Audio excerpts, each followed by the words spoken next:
Hello, and welcome to a final Brickslopes 2025 mock update. Uh, Today we're going to be essentially looking at what we started with and comparing that to ultimately what we ended up with. Uh, and yeah, I hope that you guys have enjoyed this journey. I hope if you're able, you come see it at Brickslopes. Uh, but I guess we'll just go through the attack on Dyson Frey. We'll go over basically the last things that I did uh, from the last update and basically guide you through it. So we'll start over here with the Dysonite Temple. Now, as you can see, I added in a lot more like rubble and um, plants, and just sort of tried to bring it to life. I added in quite a few figures and um,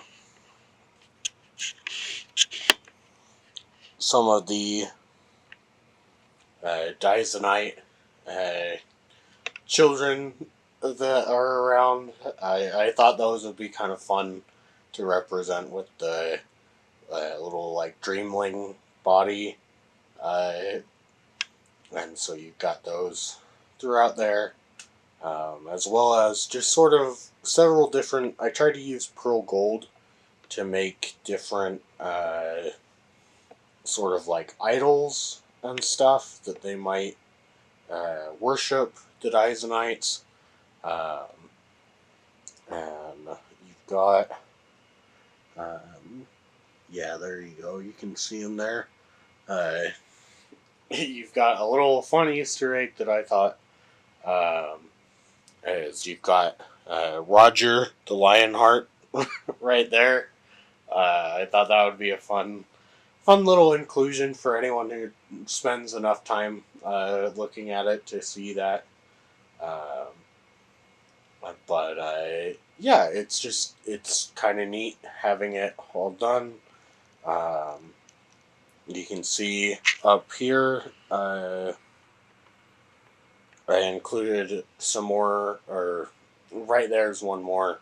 There's another one on the steps, but I included some more of those dog builds just because I like them, and I had quite a few of them. And then the cave down there, you can see is quite dark, but now, as you can see, I've added some light in there. Um, and we'll go ahead and just drop the camera a little bit.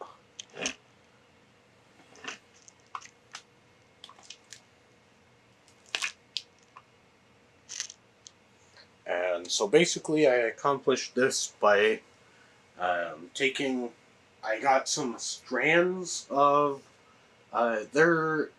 I guess they are UV, like blacklight string lights. Uh, they don't work very well as far as like black lights go, uh, mostly because they're just not that powerful. But I was able to put a bunch of them into these transparent satin green. I think they're like dress pieces, but they work really well as like big green, like maybe kyber crystals. So they do a good job of basically illuminating that space. Then by the time I turn those out at the end of the night, all the glow in the dark material in there should be well and soaked by the UV that it'll glow for quite a bit. And then I guess just moving on to other details, you can see the sky there. I have finished. I will say that right now, for demonstration purposes, it's not exactly how I wanted it. Just because over here, um, you can see there's kind of a gap between those two plates. Now there shouldn't be. Like I counted every plate, every brick, every stud. There should not be a gap there.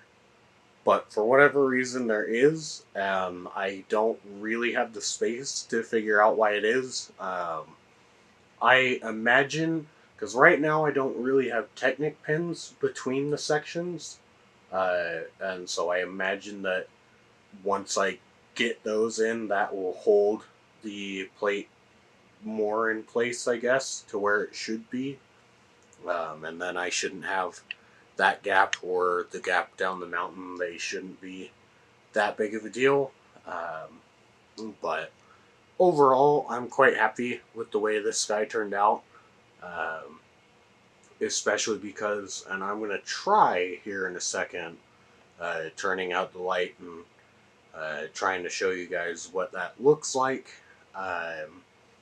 But I do like using the half planets. I think they look really neat as part of the sky, and it's also just fun for me because I really do enjoy the planet series that we had for a while there, as well as the Starry Night elements. I think those look pretty good in the sky, and you can see over there I've got a uh, sort of an Imperial light cruiser, like coming around that planet or moon, and so it's done in micro scale. It was the like advent calendar build, but I changed a significant amount of the things on it, the details on it. Um, so I wouldn't quite call that the advent calendar build anymore. Uh, but you can see uh, the TIE bomber here up front.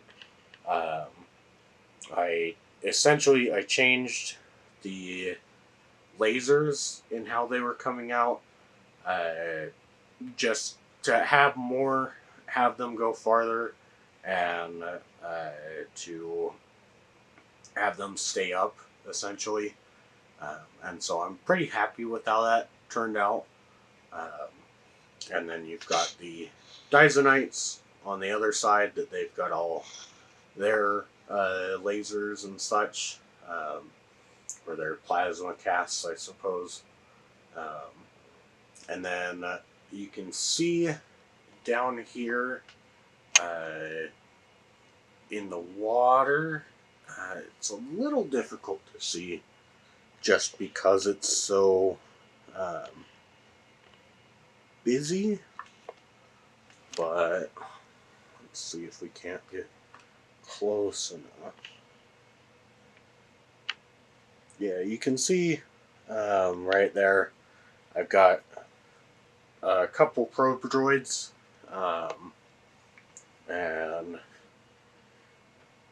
essentially I know that the attack or the massacre or genocide of the Dysonites was recorded, and obviously we know that that couldn't have been recorded by humans, given the psychological effects that the Dysonite screams have on them, and so obviously that was going to be a bit morbid to include at all. It kind of made me question whether or not I should make this, but I thought that a fun way to sort of keep that a little bit lighthearted would be to have these probe droids, and you've got the one over there with the big boom mic, and then the other one there, It's a little hard to see from that angle.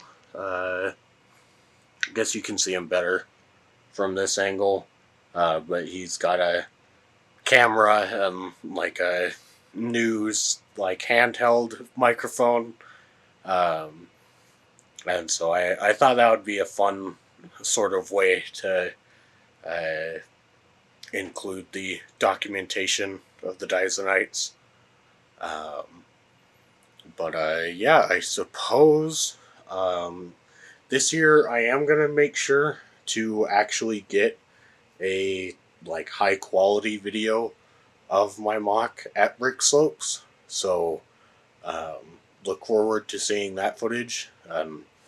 There you see it all lit up and stuff. But I guess for now, that's it. So bye bye.